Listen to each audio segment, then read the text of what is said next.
সারা বিশ্বেই ধর্ম এবং বিজ্ঞানের সম্পর্ক নিয়ে বিতর্ক চলছে অবিরাম। কেউ বলছেন ধর্ম বিজ্ঞানের পথে বাধা, কেউ বলছেন এরা দুটি আলাদা পথ। কিন্তু এই বিতর্কের মূলে রয়েছে আমাদের চেতনার সংকীর্ণতা। এই সংকীর্ণতা ভেঙে কোরআন আমাদেরকে এক নতুন দৃষ্টিভঙ্গি দিয়েছে, যেখানে ধর্ম এবং বিজ্ঞান একই নিয়মের অধীনে চলে। কোরআন কেবল একটি ধর্মগ্রন্থ নয়, এটি মানুষের চেতনায় এক বিপ্লব ঘটিয়েছে। তথ্য প্রযুক্তির চাকচিক্যময় চোখ ধাঁধানো এই যুগেও যে গ্রন্থটি সম্পর্কে বিশ্ববাসীর বিস্ময়ের অন্ত নেই, তার নাম কোরআনে কারিম। পূর্বের নবীদের প্রচেষ্টাকে সম্পূর্ণ করে কোরআন মানুষকে পড়া, শেখা এবং পার্থিব নিয়ম কাজে লাগানোর পথ দেখিয়েছে। কোরআনের প্রত্যেক শব্দে একটি নির্দিষ্ট অর্থ রয়েছে এবং প্রত্যেক অর্থ তার সামগ্রিক দৃষ্টিভঙ্গির সঙ্গে যুক্ত।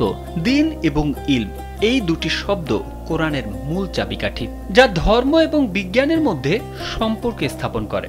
কোরআন মানুষকে কুসংস্কার, উপজাতীয়তাবাদ এবং অন্ধবিশ্বাস থেকে মুক্ত করে কথা, জ্ঞান এবং পড়ার দিকে নিয়ে গেছে।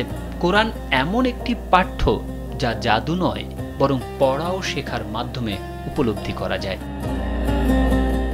কোরআনের প্রথম অবতীর্ণ আয়াতই এই পরিবর্তনের ঘোষণা।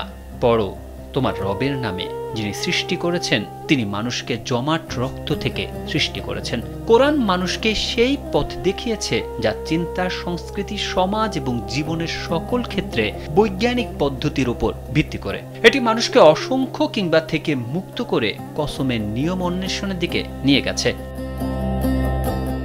কোরআনের অবতীর্ণের সঙ্গে আরবের চেতনায় পরিবর্তন ঘটেছে। প্রথমে ভাষা ও সৌন্দর্যে মুগ্ধতা, তারপর অর্থ, চিন্তা, জ্ঞানের উপর জোর দিয়ে কোরআন তাদেরকে আকৃষ্ট করে, ফলে জ্ঞান অর্জনের দিকে মনোনিবেশ। এটি চেতনার পরিবর্তন ঘটিয়ে সভ্যতাময় পরিবর্তন এনেছে। এখনো কোরআনের পাঠ একইভাবে আমাদেরকে সত্য, নৈতিকতা এবং সৌন্দর্যের জ্ঞান দেয়, এবং যদি আমরা উপলব্ধি করি তাহলে এর মাধ্যমে আমরা নতুন সভ্যতা গড়তে পারি। আল্লাহ আমাদেরকে কোরআনের আলোয় চলার তৌফিক দিন। তারেক আহমেদ, কালবেলা।